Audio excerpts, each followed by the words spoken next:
All right, man. So today, as always, welcome to the channel. Tommy Uno. Instead of a O, it's a 0. More NBA talk today. We're gonna get into pause. One of my favorite players in the NBA, Paolo Banchero. And as you can see by the title, I mean, there's similarities. Now, I don't want to say that. I don't want to put the expectation on him. I don't want to say that he has to, be LeBron.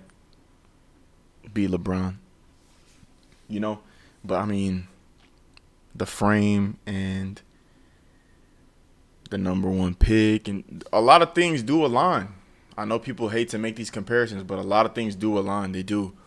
They do. And I think the jumps that he's making is, super like commendable. I think he's going to be a force in this league. I think he's going to be a top 10 player very, very soon. Maybe as soon as next year. I don't know. Hey, Magic fans, we got Paolo top 10 next year? We got Paolo top 10 next year?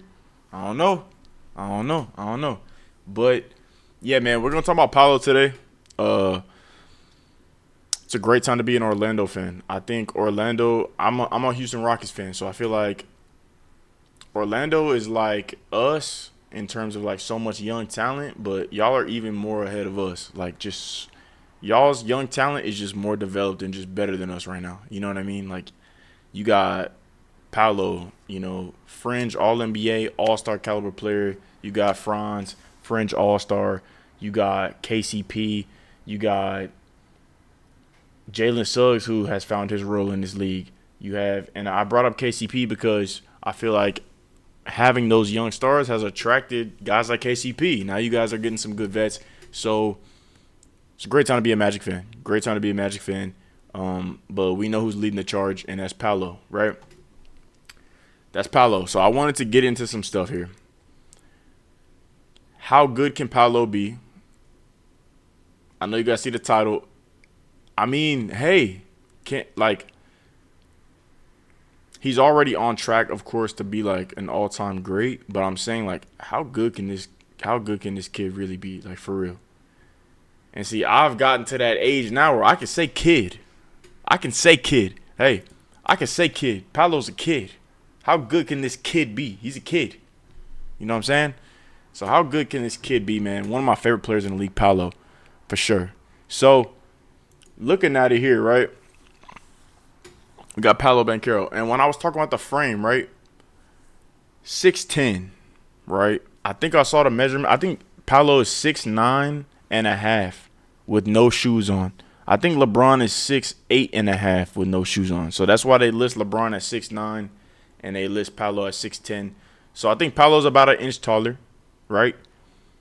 But when you look at the frame at 250, right? 250. I think just to address the title, I think the biggest difference is obviously the playmaking, right? Paolo is a great playmaker. Nah, let me not even say that. He's a good playmaker for anybody. For his position, he's a great playmaker. But in terms of like the league, he's a good playmaker. I think he's like a 5-assist guy. I think Paolo, he's shown that he's a great isolation scorer. Uber athletic, great size, good strength. If I had to say anything that his biggest strengths is definitely his strength. His biggest strength is his strength. But no, seriously, like his biggest strength is definitely his frame, his strength, getting to the rim, being able to bring in the defense for sure. Isolation scoring, mid-range scoring, creativity in the mid-range. Paolo has all of that. If I had to say his biggest weaknesses, of course, everybody knows he's not the greatest, long ball shooter. He's not the greatest playmaker, but he's getting there. And I think when you compare him to a guy like LeBron, that's the biggest glaring weakness. But, of course, keep in mind we're comparing him to the greatest player ever. Greatest player ever.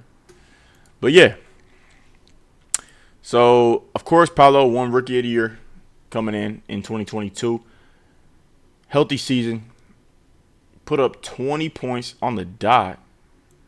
Pretty rare to see that. Put up 20 points on the dot, 27-4, giving you, what is it, 43% from the field. I'm not too worried about that. He was a rookie.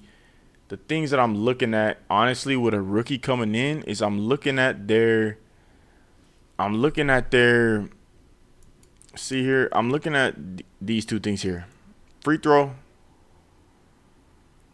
and 3-point, right? Because these things kind of align.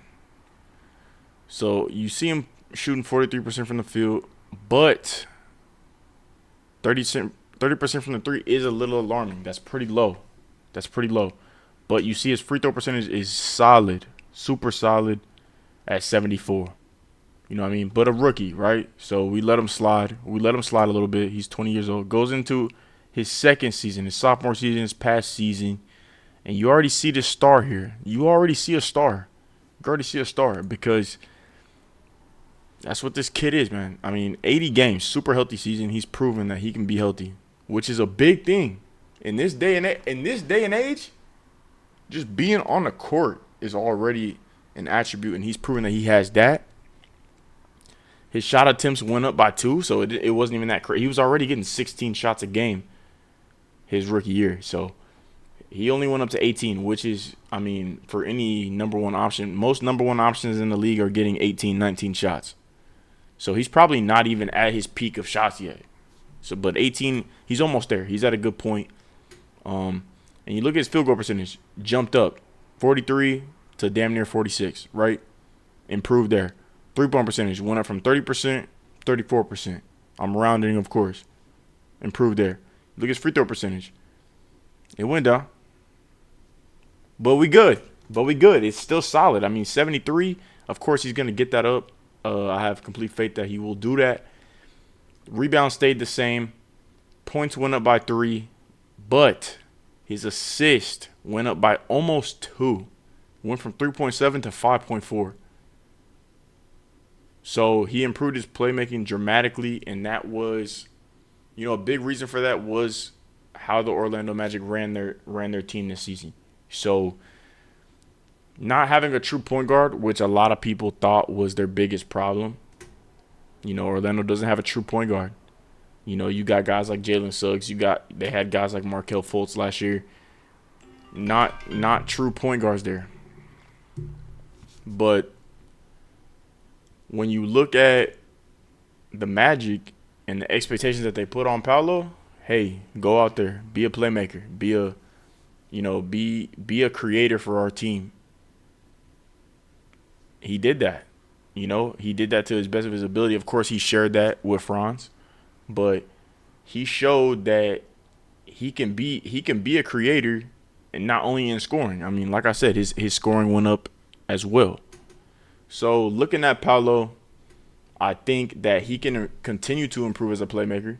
I think his scoring it's damn near already there. 23 a game. Of course, we expect that to get to 25, 26. How good can he be, right? That's the question. So that's the question. How good can Paolo be? I did want to show this quick clip of Paolo here.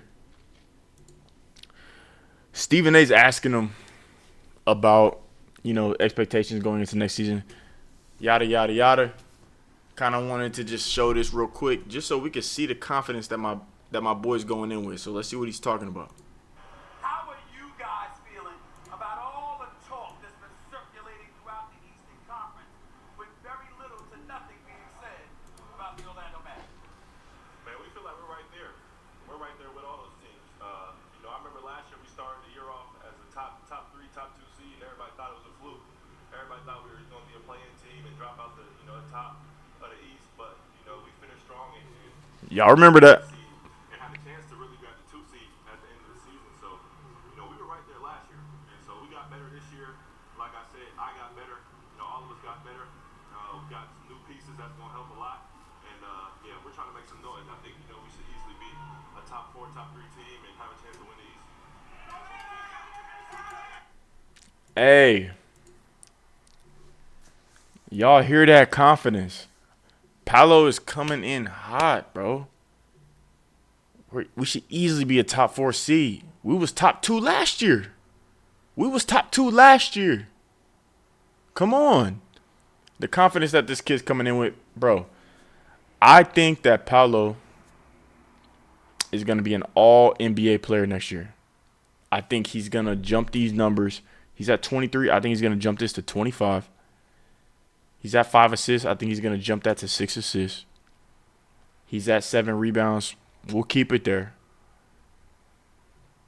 Field goal percentage, honestly, it could stay there for now. I mean, he's only going into his 3rd year. I'm not expecting him to be at, nothing too high. If he can get it up, that's great.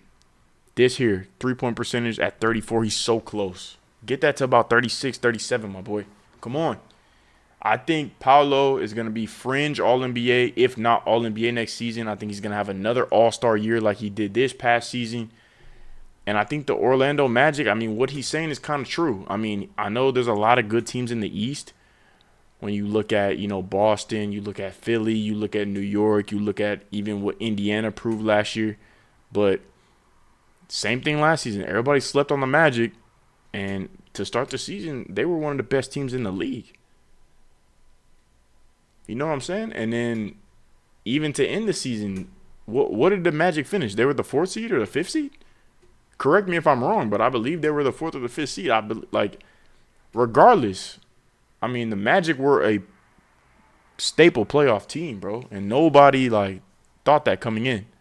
The reason that they got there, or I won't say the only reason, but a big reason why they got there is because of this dude. Because of Paolo. You know what I'm saying? So I think Paolo is a special talent. I think he is going to be one of the faces of the league, along with guys like Anthony Edwards, along with guys like Shai Gilgeous-Alexander. And, hey, we got a video dropping on Shai very soon.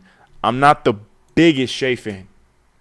He's great, but I'm not the biggest Shai fan. But I digress. But I think this dude Paolo is going to be one of the faces of the league. He's one of my favorite players in the league. Just his natural talent, his ability to score in isolation, and being able to create in the NBA is like a super, something that I hold to high regard, because you have some great defenders in the NBA. And coming in at 20 years old, 21 years old, and being able to be like, yo, I can ISO this kid. I can ISO this dude. I can ISO him. Like, this dude can't guard me. Like, having that ability and that confidence at such a young age shows me that you're going to be a great player. So I think the sky is the limit for this kid. And I would be super hyped if I was a Magic fan. But you guys let me know what you guys think in the comment section down below. How are you guys feeling about Paolo coming into the season? I know that, I'm not saying anything groundbreaking. Everybody kind of already expects Paolo to be a star. But how high do y'all think his ceiling is? What's the ceiling for the Magic this year? The East, I know people will say that it's not as good as the West, but hey, there's some teams in the East. There's some teams. So where do y'all got, the Magic kind of finishing next year? I'd love to hear it. Y'all make sure to comment. Like I said, check me out. I'll be streaming almost daily. Tommy Uno on Twitch as well. Check me out. Can't wait for the NBA to start. Finna get it popping. But I appreciate all y'all. Everybody be safe. And I'm going to catch y'all in the next video. Peace.